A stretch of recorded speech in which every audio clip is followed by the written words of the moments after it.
வெற்றிக்குமரன் ஒரு 60 கோடி ரூபாய் சொத்தை கொடைக்கானல்ல ஆட்டையை போட்டு அரசாங்க நிலத்தை ஆட்டையை போட்டு அதை பிளாட் போட்டு விற்கிறார் கட்சிக்குள்ள இருக்கவங்களுக்கு. அதை நான் கட்சிக்குள்ள இருக்க நானே கண்டிக்கிறேன். எனக்கு மேல்மட்ட பொறுப்பாளர் வெற்றிக்குமரன். ஆனா வெற்றிக்குமரன் 60 கோடி ரூபாய் மதிப்பிலான கொடைக்கானல் நிலத்தை ஆட்டையை போற நான் இன்னமும் சொல்றேன், வெற்றிக்குமரன் மேல எவ்வளவோ அலிகேஷன் இருக்கலாம். நான் ஆவணத்தோட காட்டுறேன், ஆவணம் வச்சிருக்கேன், டாக்குமெண்ட் வச்சிருக்கேன்.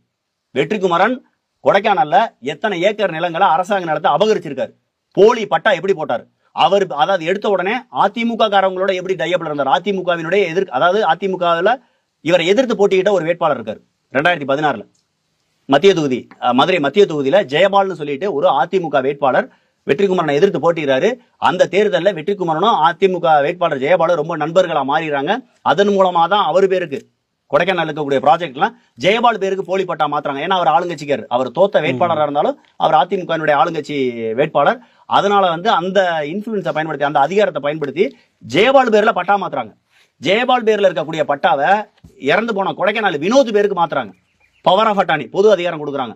அதுக்கப்புறம் வெற்றிக்குமரன் பேர்ல கரையம் போடுறாங்க. வெற்றிக்குமரன் அங்கேயே ஒரு வுட் ஹவுஸ் எல்லாம் போட்டு ஜேசிபி வச்சு பிளாட் ஆக்கி அந்த மலைகள் இருக்கக்கூடிய அந்த இடங்களை பூரா ஏக்கர் கணக்கான புறாத்தையும் 21 சென்ட் 21 சென்ட்டுக்கு குறைவாக பத்திரப்பதிவுல பதிய முடியாது.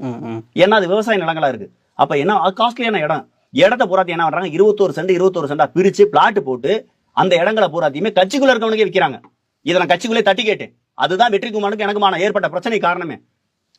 வெற்றிக்குமரன் நாம் தமிழர் கட்சிக்குள்ளே அவருக்கு ஒரு கட்சியை கட்டமைச்சாரு. அதை நாங்க கேள்வி கேட்டோம். இந்த காரணத்தை இப்பதான் முதல் முறை நீங்க பதிவு பண்றீங்க. ஆமா, முதல் முறையா இப்பதான் பதிவு பண்றேன். இதுக்கு முன்னாடி பதிவு பண்ணிருக்கேன், ஒரு கட்சிக்கு அவப்பெயரா வந்துருமே சொல்லிட்டு பெருசா பதிவு இல்லை. இப்போ ஓப்பனா எல்லா பத்தியும் சொல்றேன். இதுதான் வெற்றிக்குமரனுக்கு எனக்கு ஏற்பட்ட பிரச்சனை.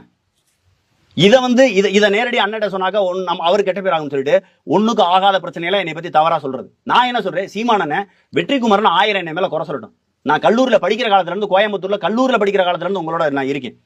கிட்டத்தட்ட 2005 இறுதி காலகட்டத்தில இருந்து உங்களோட இருக்கேன். இன்னைக்கு 20 வருஷத்துக்கு மேல ஆகி போச்சு. நீங்க என்னை கூப்பிட்டு டேய் என்னடா வெற்றிக்குமரன் தவிர சொல்றேன், அந்த குறைய சொல்றேன், உண்மையிலேயே நீ செஞ்சியாடா, உன் மேல தப்பு இருக்காடா, தப்பு இருக்குன்னா திருத்திக்க, இனிமேல் செய்யாத, இல்ல கட்சி விட்டு வெளியில போ, ஏதாவது ஒண்ணு பேசியிருப்பாரா, ஏதாவது ஒண்ணு சொல்லியிருப்பாரா?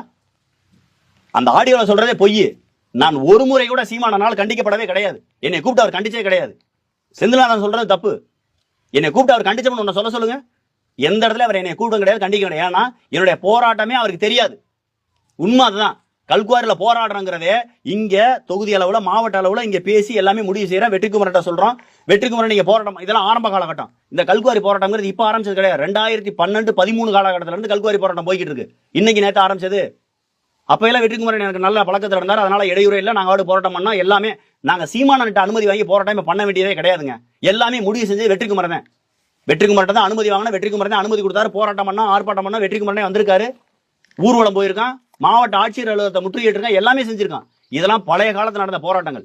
எப்போ வெற்றிக்குமரன் கொடைக்கானல்ல அரசு நிலத்தை அபகரிச்சு பிளாட் போட்டு வித்தாரோ அதை பூரா நான் எப்ப கண்டுபிடிச்சு மாவட்ட ஆட்சியருக்கு, டிஆர்ஓக்கு, இவங்களுக்கெல்லாம் பெட்டிஷன் கொடுத்தனோ, கோட்டாட்சியருக்கெல்லாம் எப்ப பெட்டிஷன் கொடுத்தனோ அதற்கு பிறகுதான் வெற்றிக்குமரன் எனக்கு பகையாகிறாரு.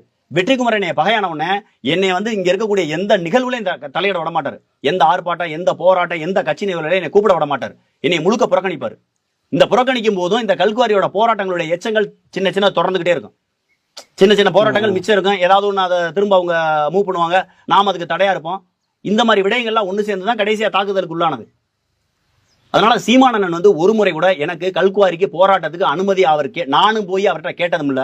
அவர் எனக்கு அனுமதி கொடுத்தது இல்ல. அது காரணம் வெற்றிக்குமரன் நபர் தான் இங்க எல்லாத்தையும் முடிவு செஞ்சாரு. மதுரை, திண்டுக்கல், தேனி, சிவகங்கை, விருதுநகர் 5 மாவட்டத்தில் நடந்த எல்லா போராட்டம், ஆர்ப்பாட்டம், கட்சி நிகழ்வு, பொறுப்பு போடுறது, பொறுப்பு நீக்கிறது, கட்சியில ஒருத்தனை சேர்க்கிற, கட்சியில நீக்கிறது, எல்லாத்தையும் முடிவு செஞ்ச வெற்றிக்குமரன்.